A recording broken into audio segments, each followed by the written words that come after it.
ल गाइज हामी चाहिँ फाइनली यो के अरे यो ठाउँ हाम्रो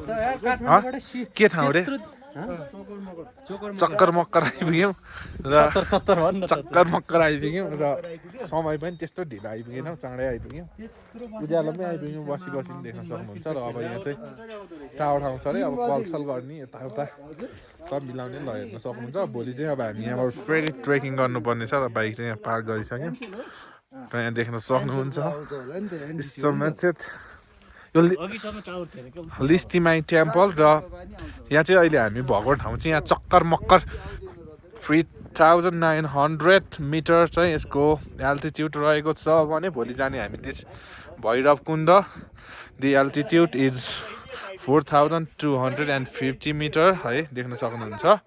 र एकदम पारा जे होस् रमाइलो भयो जे होस् कठिनाइ त भइ नै हाल्छ अब कठिनाइ नभएको यात्रा खासै हुँदैन अब यात्रामा कठिनाइ नै भए पनि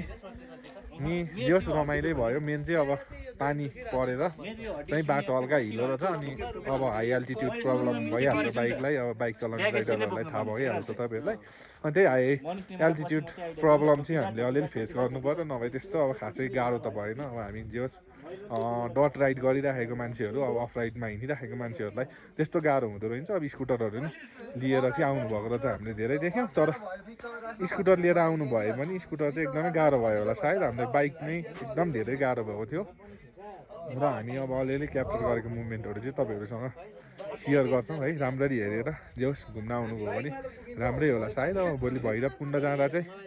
अब यो मौसम चाहिँ खुलेदेखि राम्रो हुन्थ्यो जस्तो लागेको छ अब हेरौँ के हुन्छ ल गाइस अब भोलि भेट्नेछौँ हामी है त तपाईँहरूलाई हेरिदिनु भएकोमा धन्यवाद भन्न चाहन्छु thanks for watching keep loving supporting guys